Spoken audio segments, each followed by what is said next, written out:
90 రోజుల కోర్సు పూర్తి చేస్తే చాలు 100% ప్లేస్మెంట్ సపోర్ట్ తో సాఫ్ట్వేర్ జాబ్ మీ సొంతం. వెంటనే కోడ్ జ్ఞాన్ డెస్టినేషన్ ని సంప్రదించండి.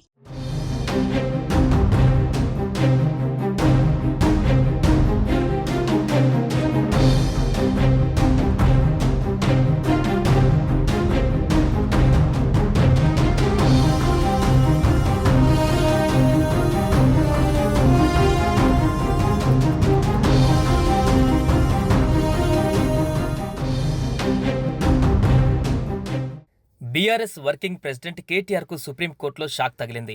హైకోర్టు ఆదేశాలపై తాము జోక్యం చేసుకోలేమని స్పష్టం చేసింది. ఫార్ములా ఈ రేస్ కేసులో పూర్తిస్థాయి విచారణ జరగాలని సుప్రీంకోర్టు తెలిపింది. దీంతో సుప్రీంకోర్టులోనూ కేటీఆర్కు నిరాశ ఎదురైంది. పూర్తిస్థాయి విచారణ జరిగితేనే ఈ విషయంలో వాస్తవాలు వెలుగుచూస్తాయని సుప్రీంకోర్టు అభిప్రాయపడింది. దీంతో క్వాష్ పిటిషన్ను కేటీఆర్ విత్డ్రా చేసుకున్నారు. ఏసీబీ నమోదు చేసిన కేసును క్వాష్ చేయాలని తెలంగాణ హైకోర్టులో కేటీఆర్ ఇటీవల పిటిషన్ దాఖలు చేశారు. ఇందుకు ఉన్నత న్యాయస్థానం నిరాకరించింది. దీంతో ఈ నెల 8న కేటీఆర్ సుప్రీంకోర్టును ఆశ్రయించారు. హైకోర్టు ఉత్తర్వులను సవాల్ చేస్తూ పిటిషన్ దాఖలు చేశారు.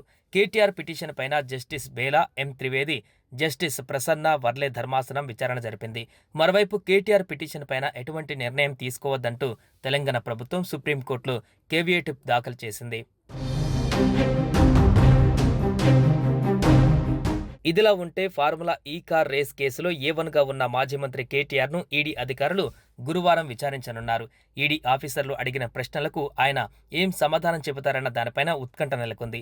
ఈ నెల 9వ తేదీన ఏసీబీ అధికారులు విచారించిన సమయంలో ఫార్ములా ఈ కార్ రేస్ కేసుకు సంబంధించి నిధుల బదిలీ తన ఆదేశాల మేరకు జరిగాయని తెలిపినట్టు విచారణ అనంతరం కేటీఆర్ మీడియా ఎదుట స్పష్టం చేశారు. అదే విషయాన్ని ఈడీ విచారణలోనూ చెబుతారా లేక ఇంకేమైనా చెప్పే అవకాశం ఉందా అనేది ఆసక్తిగా మారింది. ఇప్పటికే ఈ కేసులో A2గా ఉన్న సీనియర్ ఐఏఎస్ అరవింద్ కుమార్ను, A3గా ఉన్న హెచ్ఎండిఏ మాజీ చీఫ్ ఇంజనీర్ బిఎల్ఎన్ రెడ్డిలను ఈడీ అధికారులు విచారించి వారి స్టేట్మెంట్ని రికార్డు చేశారు. ఏసీబీ ఎఫ్ఐఆర్ ఆధారంగా డిసెంబర్ 20న ఈడీ అధికారులు ఫార్ములా ఈ కార్ రేస్ కేసు నమోదు చేశారు. సుమన్ టీవీలో మీ పర్సనల్ అండ్ బిజినెస్ ప్రమోషన్స్ కోసం కింది నెంబర్కి కాంటాక్ట్ చేయండి.